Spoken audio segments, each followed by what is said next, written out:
Hey guys, welcome back to the channel. We're here this morning. We're going to give a little bit of detail on the lower belly assembly for our 4C chassis kit.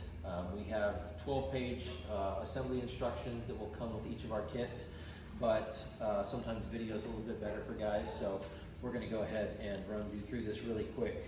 So this is the belly assembly here. You got your main sub rail, main floor rail, and then 3 vertical belly rails that make up this section here. So they're all gonna have these red marks on them, and these marks are intersecting tubes. So wherever there's an intersecting tube, it fits right on the mark. Takes the guesswork out of it and just helps the assemblers a lot easy with the process. So starting with the main rail, I usually put the main rail flat on a table, making sure that the outside is facing up, and you can see down here that the nose kicks in. So when it kicks down, that means this is the inside and this is the outside. So make sure the main rail is facing up, and make sure that you have the floor tube facing the correct direction with the corresponding red marks for each tube. Some tubes may have more marks than others, and you may not have tubes for those. Those marks are for options that we offer with the chassis, whether it be rub rails, interior floors, ice chest mounts, etc. So start with putting your belly tubes on their corresponding red marks on this lower main section. Taking note that these 3 tubes are different. They have different notching. So the center tube has a basic coat, nothing fancy. And then the outer 2 ones have a basic coat plus a secondary coat. And that secondary coat is for an intersecting tube on the inside. So make sure you look on the inside of this tube. I've done it a few times, so I know which way it goes, but make sure you look on the inside of this tube to make sure they go the right way.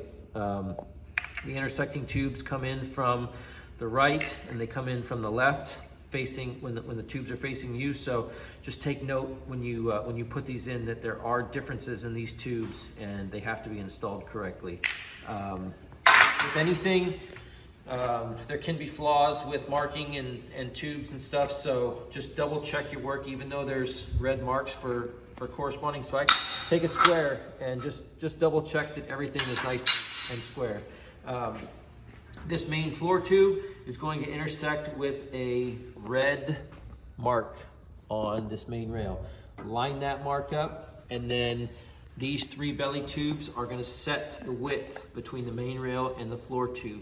And so if you line this mark up here, put these tubes in and clamp it, and bring the entire assembly tight, you will be perfectly parallel with these 2 rails. So I use these cheapy clamps here. You can buy them Harbor Freight, anywhere really. They're really inexpensive if you don't have this style of clamp.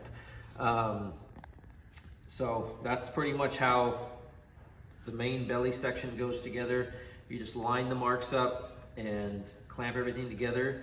Tack weld the top side, flip it over, and fully weld the inside. It's going to make easier when you get the chassis fully assembled. You don't have to get in there and get into tight places to weld the inside of those tubes. And then lastly, over here, we have these tube sleeves. Anywhere there's a joint, we have a 4-inch sleeve that goes inside of each tube, and then there are 2 plug welds per tube. So there'll be 2 on this tube and then 2 on the opposing tube. Slide the sleeve into 2 inches, plug weld it, and you need to do that on this particular one before you put the floor tube in, because there's no way to get to that plug weld after the fact. So anyways, that's the way you guys at home can put a lower belly assembly together with basic tools and a basic bench. Nothing fancy. It's very, very easy.